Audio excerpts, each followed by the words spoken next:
Welcome to Introduction to General Relativity, Physics 5770.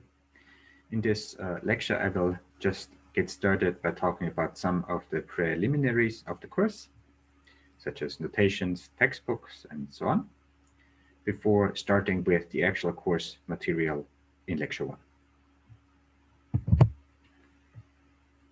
The textbook for the course will be Space-Time and Geometry by Sean Carroll, and I will be basing the course loosely on this textbook. I may deviate quite a bit from the textbook itself, but I will occasionally assign reading assignments, potentially homework problems from the textbook, and it's just a good companion for the course.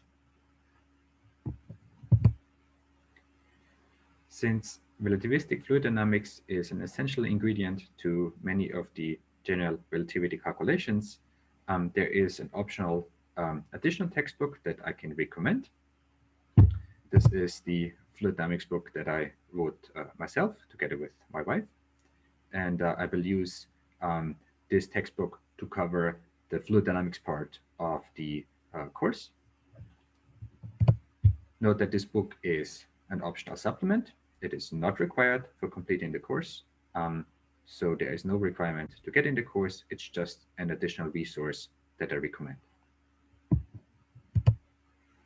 Also, you don't need to buy the book in case you're interested. There is a full text version of the book that can be accessed by clicking on the blue link in the PDF that I will be circulating as part of the course.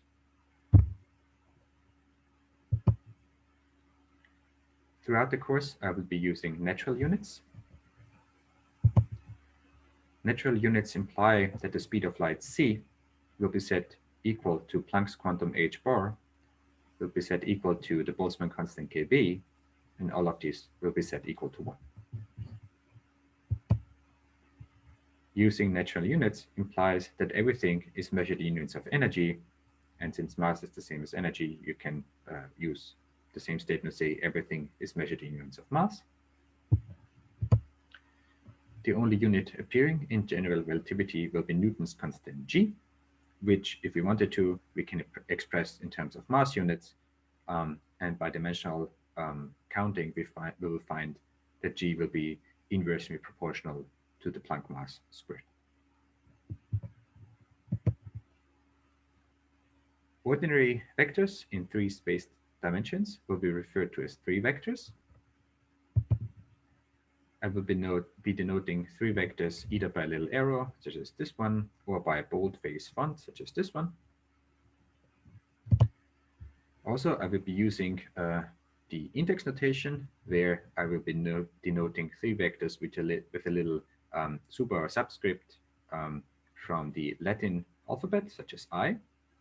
The vi here just means that the index I basically runs through 1, 2, 3. And vi then stands for the vector vi, v1, v2, v3, which is the same as the vector v that we had in equation 1.2.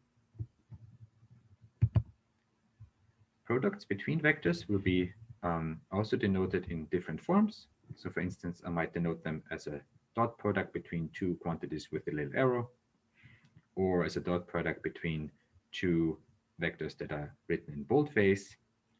Or I might use Einstein sum convention, where I write vi ui, where Einstein sum convention means that we're just summing over the entries of the index. So I is 1, 2, 3. More about this in the next slide. Because general relativity is dealing with not only space, but space-time, I will be using the concept of space-time vectors, which I will be referring to as 4 vectors. 4 vectors will be denoted by a Greek index, such as mu.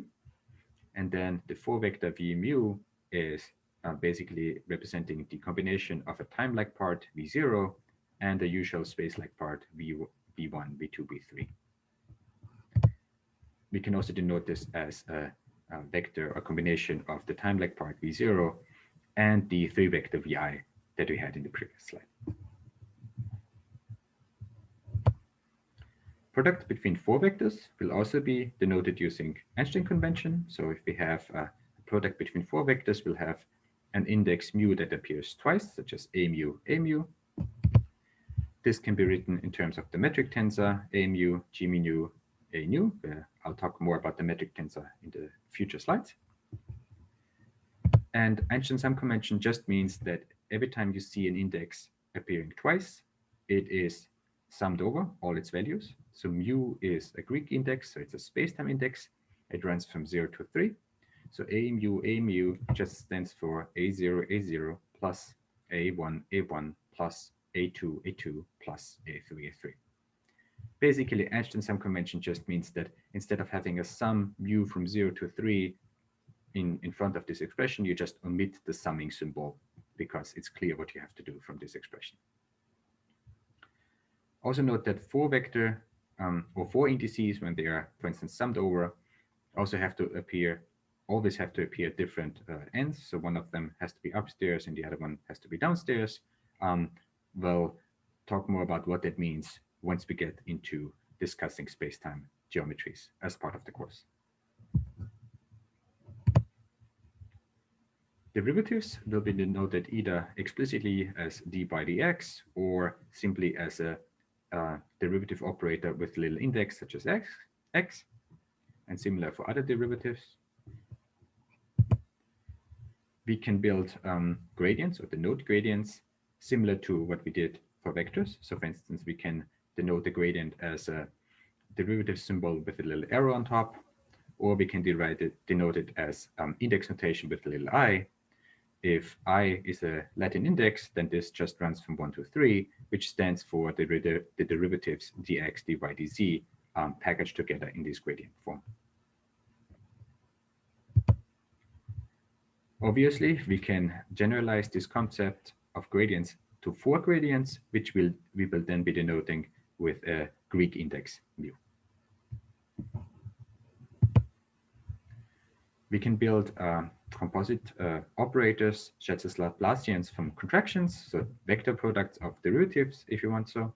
So for instance, the Laplacian can be denoted either as nabla squared, or it can be denoted as the derivative di appearing twice using Einstein sum convention.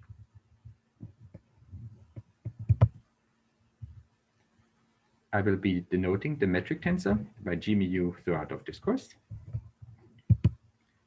I will be using the mostly positive sign convention. So if we have Minkowski spacetime, then the metric tensor will be given by this 4x4 matrix, where the space-like entries of this tensor will be positive and the minus sign will reside in the time-like component.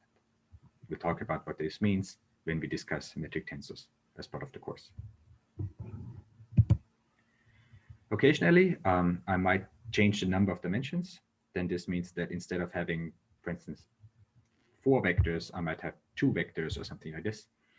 If this happens, I will clearly label these as exceptions. So normally, we'll talk about 3 vectors in space and 4 vectors in spacetime. Finally, I want to talk a little bit about integrals and sums. Integrals without any actual limits on the integral sign will be taken to be improper integrals. So if you see integral dx, that just means it's an integral dx ranging from -∞ to +∞. And in a similar sense, sums are treated. So if you have a sum over n of something that has an index n here, that is just to denote the sum from n is -∞ to +∞ of n. Other integrals will have specific integral limits appearing. And this concludes the lecture on the preliminaries, and we'll get started with the actual course in the next lecture.